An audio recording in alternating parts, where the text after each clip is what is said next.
watching this. My name is Mike Cassidy. I am a filmmaker host for the 24th Annual Garden State Film Festival. We will be showing 200 films from various countries across 9 venues in Asbury Park and Cranford, New Jersey. We will be showing the festival will be from March 26th to the 29th. And I have the pleasure of speaking with Nika Stewart, the producer, editor, and writer of Actually I Can. Nika, it's so great to meet you. Thank you so much for taking the time to speak with me today. I thank you. I'm so excited to be here with you. I am excited as well. Before I get to my questions, would you like to share a bit about the song and the video and the choices you made and what inspired and everything? And give a shout out to Backtrack. Yes. Yes, thank you. Thank you for the question. So the song, it is a music video, but I think it's a little more of like a story with a song behind it. So it's, a 3-minute music video, but I'm hoping that it actually inspires people more than just watching a fun music video. The song and the music video are part of the Actually I Can movement, which includes a best-selling book, a workshop, an upcoming documentary, a song, a children's book. So it's really, the message is that when things are confusing or hard or challenging or adverse situations, unexpected tough things come up, you have the option of journeying through the challenge in your own way, in a way that feels right to you. And even when people say these are the rules for healing or for getting through this challenge, you can listen to what is true inside of you and say, "No, I could do it this way. Actually, I can." And my Yes, my hope is that I inspire people to say, "You know what? Actually, I can." I am one of those people that has been inspired. I can tell you that for sure. Um, it is a story, and it is you are the subject of the story. Would you like to share what inspired you made to make this? Sure. It's the story of when I went through cancer treatments starting in 2020. I was diagnosed with cancer and had to have surgeries and chemotherapy and radiation and medication, and then more surgeries and more medication. And I was told, when you learn you have cancer, if it's the first time, and it's confusing and scary, and everyone gives you advice, and a lot of it didn't work for me. The medical advice I learned and just made those decisions, but the emotional advice and the support was not, it didn't feel right to me. And I was a little concerned because who am I to jump ship and do something different than what other people are saying to do? But I did, thank goodness, because deciding to find the funny and laugh and look at what was absurd, like my hair falling out and me forgetting that I lost my hair. Like I was making fun of myself. And when I flaunted it, when I decided to share the absurdity of what I was going through, at first I thought, I'm doing this for myself because I find this funny and I need to entertain myself. And I thought no one could relate, because who could relate? How many people in the world could relate to someone who just lost their hair and they forgot that they lost their hair? Like, that's funny to me and maybe 7 other people. But it started spreading to millions of people and getting tens of thousands of messages I would get in comments. And I realized that it actually is very relatable to have a challenge and try your best to get through it emotionally and to survive emotionally. And I loved that people were relating and feeling inspired. So it fueled me and I continued to share. And so my journey then turned into this Actually I Can movement with this song video. I can assure you, many people, the millions of people, were definitely inspired by that story. Um, yes, and relatable, absolutely. To share how I related to it, uh, my mother passed away from cancer 8 years ago, and It's kind of the same exact thing. It was very like we looked for the humor in it. When we found out, not to get too deep in the weeds with it, it was already stage 4, and so we figured we were aware that how it was going to probably end up. The funny went over huge. Like, you know, we would crack jokes about it. The I think it's a great way to handle it, and you know, kind of like humanize the situation. Um, and when people, the relatable thing, I also connected a lot with what you just said. It's because I'm sure you probably may have experienced it in some way. When people come up to you and they say, I know exactly how you feel, I know what you're going through. And they don't, because everyone is different. You know what I mean? It's like, and it would just got to, so what I like to try say to people when I get shared stuff like this is I can relate, and Mhm. it's not I went exactly through what you went through. So I think relatable is the perfect word to describe what this is for a lot of people. Yeah. Yeah, and the actually I feel like, well, in my experience, we also had like kind of a rallying call. Personally, me and mine was my mom. You'll figure it out and Yeah. everything. So I have that tattooed on me. Actually, not the whole thing. Ah, Um, but yes, I really appreciated your film, your music video. I So appreciate you telling me and sharing your story and how difficult. And the fact that we share, I believe yes, helps us. Sharing yes, helps us, the sharer, but it also helps the people we're sharing with because it shows the world that they're not alone.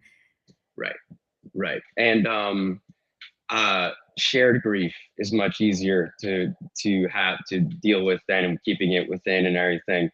Um, and it also, I feel, you're able to empathize better, Mhm. and it gives you the to have conversations with people that are much more. I have so many people that I've talked to, and it comes up in some way, and instantly we have a connection, and it's just a very powerful. Like you're not alone, you Yeah, know. yeah, Um, yes, yeah, absolutely. I'm sorry, I don't mean to interrupt. No, no, no, I love that, and I thank you for sharing. Of course, yeah.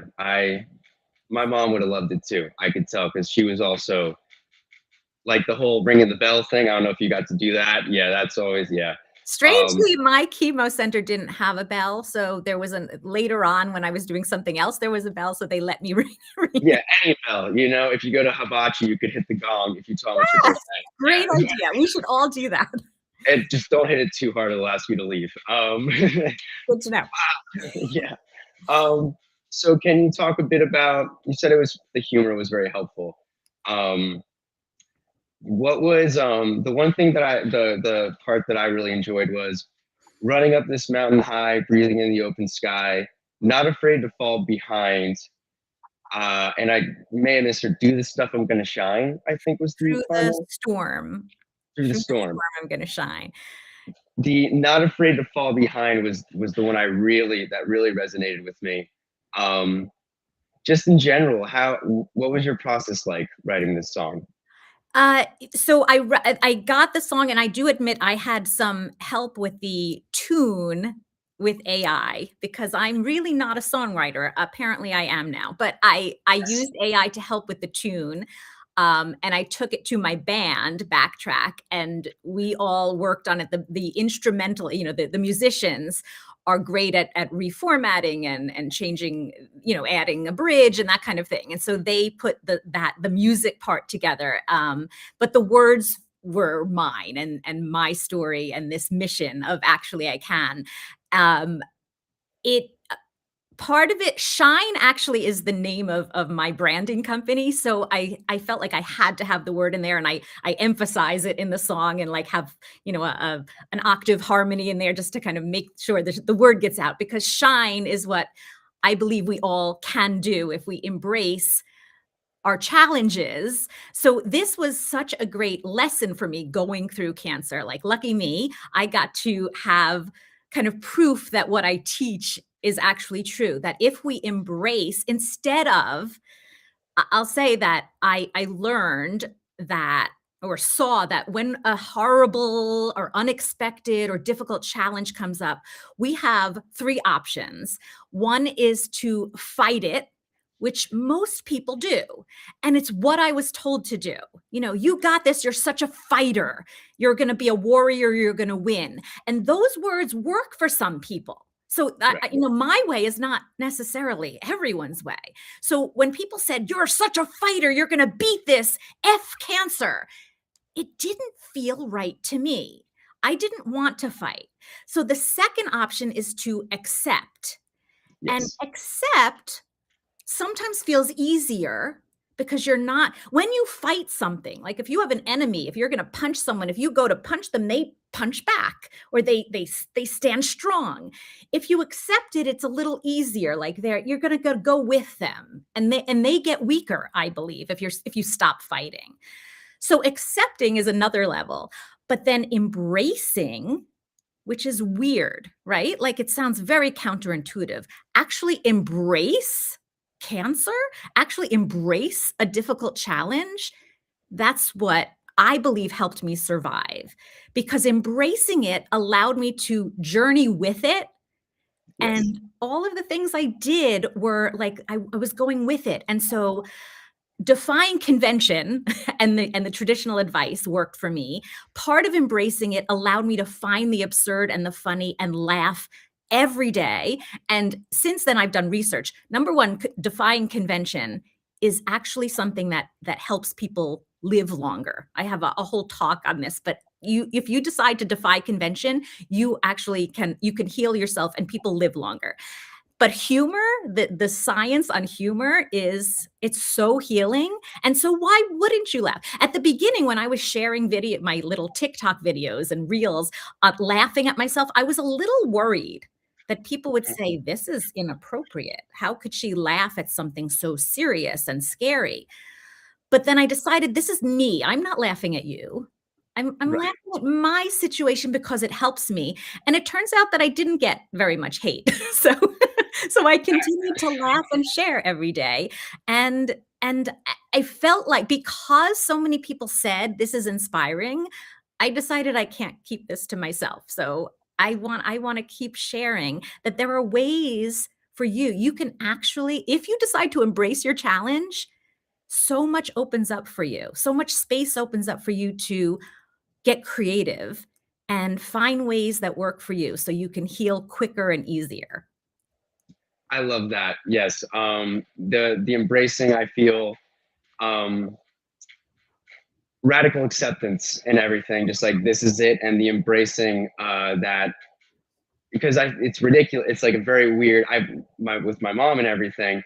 Um, but when you see someone not letting it keep you down, not letting it alter, like, oh, I guess this is something I have on my own and everything. But you perform this song live a lot in the music video and local venues and stuff. What was that like, talking about such a sensitive topic or singing about it to virtually maybe some just bar patrons who weren't expecting a Yeah. live show? I mean, so we go out and we play. We're a cover band, and we Oh, play all cool. these. So we play. You know, this is our well, with me, the band, our first uh, original song, and so we're out playing. And I've often there are songs where in my mind it's my song. Like, this is my fight song. This is my although I said I'm not a fighter, I love the song. This is my fight song, but because it gives you, you feel powerful. And Unstoppable is a great song. Like the songs that we do that feel like it helped me be powerful. I've always thought, okay, this is like my theme song. And now I get to actually do my theme song. So it is a dream come true. And I do want to keep reminding me. So thank you for asking that question, because I want to keep reminding myself when we do this song, it's a dream come true for me. This is my journey. This is my story. This is my triumph. And I get to share it with the world. Now, sometimes we're sharing it with, 8 drunk people at a bar, but that's still really fun. So Yeah, they try to sing along. Yeah. hopefully they will know the song. I mean, now that this is our world premiere of the music video, and I'd love it to um, go out into the world so that people do know the song and know backtrack and know that we are a band who wants to share joy and positivity and laughter and fun, because we really need I think especially in times like we're going through now, when there's division and there's hate and there's struggle, sometimes laughter and joy is like a really great form of resistance. And we're allowed to do this to feel better and to bring people together. I totally agree. I could talk with you for like another 2 hours, but we are unfortunately coming to the end of our time together. Um, it's in my, and I know I'm the one that has to end it. It was very like what you just said. My mom also had a song that, and it was "Come On Eileen," Oh, and so I'm really, it's very powerful knowing that that's also the way she went and everything, and how other people go through that way as well. Um, I'm so sorry that I have to end the interview. Our well, final come question. on out to the Jersey Shore, the Garden State Film Festival. We're gonna have fun together. That was my next question, was if you will be attending, and I appreciate you answering it for me. Yeah, we are. Personally, I'm very excited for everyone to see the, and thank you for choosing us for the world premiere. Oh my gosh, Um, so I excited. think it's gonna go. I can tell you, it's gonna tug on some heartstrings and not so dry eyes when it is shown. But thank you so much. I had an amazing time speaking with you. Thank you for making your film. I do believe it will help out a lot of people. Thank you so much. It was such a pleasure. You're a great interviewer. Can you say that again? I'm going to send it to my You boss. are a great interviewer, Mike. This was so great and amazing and fun. That's going on all my socials now. This is it is actually, I can. It should pop up right below me. Taylor. Saturday, March 28th, it is being shown in Block AL5 from 12:30 p.m. to 2 o'clock p.m. Nika, thank you so much again for joining me today. I will ask you a ton of more questions. Oh, can I, real quick? Okay, I'm gonna get in trouble. When at the end of the video, the drummer, I don't know if this is on purpose or how I took it, he says, "Want us to do it again?" And I was like, that might have just been a line, but it's kind of, actually, I can. I'll show you. We can do this. I'm gonna keep doing the same fighting and everything. I'm sorry. That's all I got. Yes. I would love you to have your own interpretation of that. And that is very similar to mine. But yes, I'd love people to go. Yeah, it was kind of a throw-in line that I thought worked perfectly. I agree, and I loved it. Thank you so much. It was great talking to you. I'm sorry we went a bit over time. No Uh, problem. and we are looking forward to having you at the festival. Myself personally, I am very excited. So thank you again, and I hope you have a great time until then. Thank you. You too. See